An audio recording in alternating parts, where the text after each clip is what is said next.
After weeks of intense pressure on Donald Trump over his past relationship with disgraced financier Jeffrey Epstein, all of a sudden the Russia hoax is back. Director of National Intelligence Tulsi Gabbard appeared at a White House press briefing this morning to allege the Obama administration misled the public about intelligence surrounding Russian interference in the 2016 election. There is irrefutable evidence that detail how President Obama and his national security team directed the creation of an intelligence community assessment that they knew was false. They knew it would promote this contrived narrative that Russia interfered in the 2016 election to help President Trump win, selling it to the American people as though it were true. Joining us live now, Sky News US analyst Michael Ware. Michael, good to see you today. A lot of folks would have thought this Russia hoax was done and dusted, but now it's back. Is this credible or is it just a distraction? Well, that's the great question, isn't it? This is now a 9-year saga. It began in 2016 and it continues now in 2025.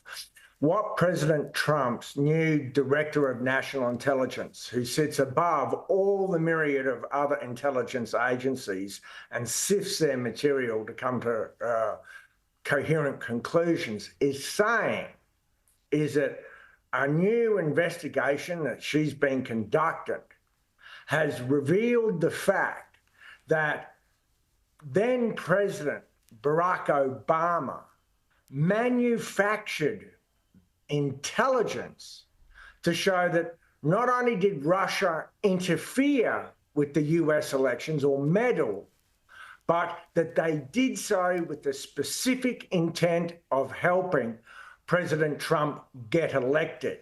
And in fact, they were really going out of their way, according to Obama's fake intelligence, to defeat Hillary Clinton. She says that there were people working within the government during President Trump's first administration to undermine the president the first go round. And that's why this material was not released earlier. Right. Now, there's some problems with these conclusions, however.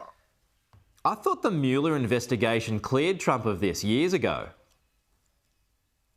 Well, they cleared Trump of colluding with the Russians. The question is, did the Russians, off their own bat, for their own national interests, go out of their way to nonetheless help then candidate Trump? Now, Tulsi Gabbard, the Director of National Intelligence, says, yes, Obama didn't like the intelligence community assessments that simply said, no, the Russians were trying to influence the elections. And we know from one of the alleged co-conspirators that the Russians had sent undercover operatives here to gather atmospheric intelligence on what Americans were thinking, that they had created internet bots to spew out disinformation, and all part of what this former acting deputy director of the FBI says was a sweeping and sophisticated campaign by Russia to nudge the election. What the Obama administration concluded is that the Russians were never able to actually change the tally of the votes, but they were able to try and get inside voters' heads. Now, as she said, Director of National Intelligence Gabbard said that after President Trump won, but before he took office, President Obama asked for more assessments and more assessments and more assessments until what she says is basically he got the answer he wanted, that Putin was indeed helping Trump. The Democrats point to the fact that, well, upon the candidate Trump's request, the Russians did hack Hillary Clinton's emails. They did hack the Democratic National Committee, but by the same token, they did attempt to hack the Republican National Committee. Either way, she's referring President Obama and his head of the CIA and the National Intelligence and others and the FBI to the Department of Justice now and to the FBI now for further investigation to see if this indeed is a criminal matter. Well, yeah, I'll tell you what, the New York Post has reported on part of that today too, Michael, and part of it is evidence that Hillary Clinton had psycho-emotional problems that were being treated with severe sedatives, but Vladimir Putin chose not to release it before that year's election because he thought the Democrat would win. Yes, well, that folds into something that the Director of National Intelligence said. She said that they got information that Hillary Clinton was daily, I believe, taking tranquilizers. And that was just one bit of very damning information that the Russians possessed, because the point of difference here is everyone agrees the Russians fiddled, tried to interfere with the election. It's just why. And the Obama administration says it was to help Trump.